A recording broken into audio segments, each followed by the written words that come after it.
కాన్పతి గ్రామంలో నేను అనేక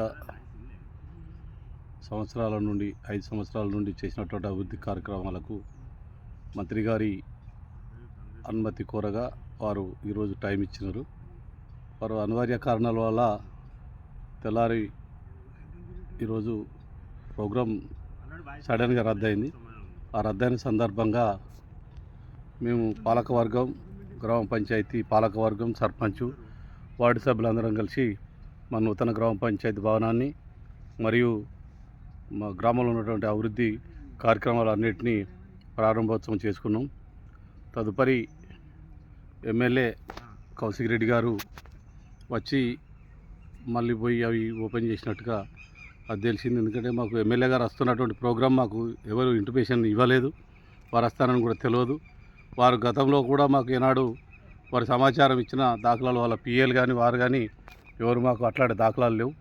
గతంలో మేము వారు ఎమ్మెల్సీగా ఉన్నప్పుడు కూడా కొన్ని సందర్భాలలో మాడిఫికేషన్స్ అడిగినా ఇవ్వలేదు. మాకు 1-2 అగ్రిమెంట్లను కూడా అధికారులకు చెప్పి ఆపించిన సందర్భాలు ఉన్నవి. అవన్నీ కూడా అది చేసుకున్నాం. మాకు వారు ఎప్పుడు కూడా ఇవాటి సమాచారం కూడా మాకు వారు మా గ్రామానికి ఇనాగ్రేషన్కి వస్తున్న సమాచారం కూడా మాకు ఎవరు కూడా ఇవ్వలేదు. దాన్ని మేము చేసుకున్నాం. ఇవాళ ప్రోటోకాల్ అంటే అందరికీ వర్తిస్తుంది. నేను గ్రామ ప్రథమ పౌరుడిగా మరి నేను లేకుండా కూడా వారు వచ్చి పోయి ఓపెన్ చేయడం ఇది వారికి తెలియాలి. ఎందుకంటే వారు శాసనసభల ఉన్నారు, ఇప్పుడు శాసన మండలిలో చేసేచ్చిండ్రు. మరి ప్రోటోకాల్ అంటే ఏంటిది అనేది వారికి కూడా తెలియాలి. మేము వారు వస్తానని ఇంటిమేషన్ ఉన్నప్పుడు మేము చేయకపోతే, మేము ఆగకపోతే ఉండాలి. మాకు ఎలాంటి సమాచారం లేదు కాబట్టి వచ్చి మళ్ళీ మా కార్యదర్శి గారి మీద ఆగ్రహం వ్యక్తం చేస్తున్నారు. ప్రభుత్వ ఉద్యోగులు తన దగ్గర కూడా పనిచేసే వాళ్ళు ఉన్నారు.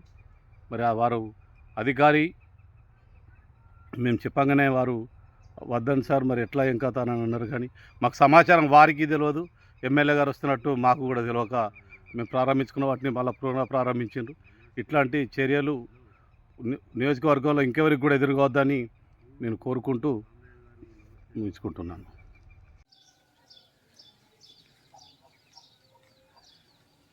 ఎంపీపీ ఉన్నారు, జెడ్పీటీసీ ఉంటారు, ఎంపీడీఓ గారు వస్తారు, ఎంపీఓ గారు వస్తారు, ఎంపీటీసీ గారు ఉంటారు. రావాలా వీడికి వస్తా అంటే వీడు ఉండకుండా ఏంటా తమాషా నువ్వు అడవి దాచుకుంటే ఏం తమాషా చేస్తున్నావా?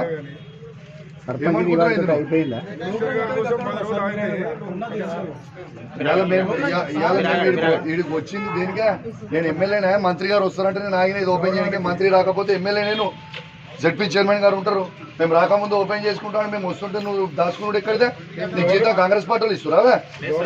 నీకు జీతం కాంగ్రెస్ పార్టీ వాళ్ళు ఇస్తురా, గవర్నమెంట్ ఇస్తుందా? నేను నీకు అంతా సహకరించి ఉంటే కాంగ్రెస్ కాడ కప్పుకో, బయటకు వచ్చి తిరుగు రాజకీయం చేయి. వార్డు మెంబర్లు ఉంటారు ఇంతమంది, అందరు ఉన్న తర్వాత ఏంది? ఇది మాత్రం ఇది మీ తాత జాగిరి కాదు, ఇది ప్రభుత్వం. మేము కూడా ప్రజలు 2.5 లక్షల మంది ఓట్లు వేస్తే గెలిచినాం. ఇక్కడ ఎంపీపీ గారు, జెడ్పీటీసీ గారు కూడా 50,000 మంది వేస్తే ఓట్లు గెలిచారు. ఈ ఊర్లో ఎంపీటీసీకి తెలియకుండా ఎట్లా చేస్తారు మీరు? ఎంపీడీ గారు ఇదేం పద్ధతి? ఎంపీటీసీకి ఎట్లా చెప్పను? పార్టీకి సంబంధించింది కాదు కదా ఇది. మీకు అంత ఇంట్రెస్ట్ ఉంటే నౌకరు రాజీనామా చేసి కాంగ్రెస్ పార్టీ కండవ కప్పుకొని తిరుగు, మాకేం అభ్యంతరం లేదు. కానీ ఇది మాత్రం మంచి పద్ధతి కాదు. సెక్రటరీ గారు, మీరు చేయాల్సింది మీరు నౌకరు చేయరు, రాజకీయం చేయకుండా. మీరు నిజంగా రాజకీయం చేయదలుచుకుంటే మేము కూడా రాజకీయం చేస్తాం. ఒక ఎమ్మెల్యే గారు వస్తారు, ఒక క్యాబినెట్ ర్యాంక్ అయిన జెడ్పీ చైర్మన్ గారు వస్తారు. మీరు పోయి దాచుకున్నాడేంది? మీ బాస్ ఎంపీడీ వస్తాడు, మీ బాస్ ఎంపీపీ గారు ఉంటారు. నువ్వు రాకుండా దాచుకున్నాడేందే? ఎట్లా దాచుకుంటావా నువ్వు? దీనికి నువ్వు మీ ఎంపీడీకి చెప్పవానే? ఎక్కడున్నావు?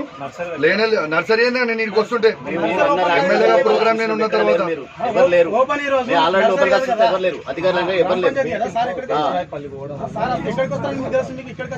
జయశాస్పల్లి ఎవరు వేరు జయశాస్పల్లి ఎవరు పోయినరు బాబు నీకు అది నువ్వు అధికారిక ప్రోగ్రామ్ ఉండాలి వేరే చెప్పొద్దు ఇక. గ్రామ రాజకీయం ఇంట్రెస్ట్ ఉందని. ఇంకొక విషయం అండి మరి ఇప్పుడు కాంగ్రెస్ పార్టీ మొత్తం సాఫ్ చేయించిన ఊరు జనం మొత్తం పోతారు. మా సర్పంచ్ గారు గెలిచినాక చేయించిన అంత ఓడి రైతులు 15,000 బిల్లు అయింది. గ్రామ సభలో తీర్మానం చేసిండ్రు, అంత అయిపోయింది. ఇప్పటి వరకు బిల్లు ఇవ్వలేదు. 4 సంవత్సరాలు అయితే నేను చేయించి ఇప్పటి వరకు బిల్లు పెట్టలేదు. అయితే మంచిగా లేదా పద్ధతి తీర్మానం ఏది శాశ్వతంగా గుర్తుపెట్టు తీర్మానం చేసినాక ఏది శాశ్వతంగా అడుగుతా అంటారు సర్పంచ్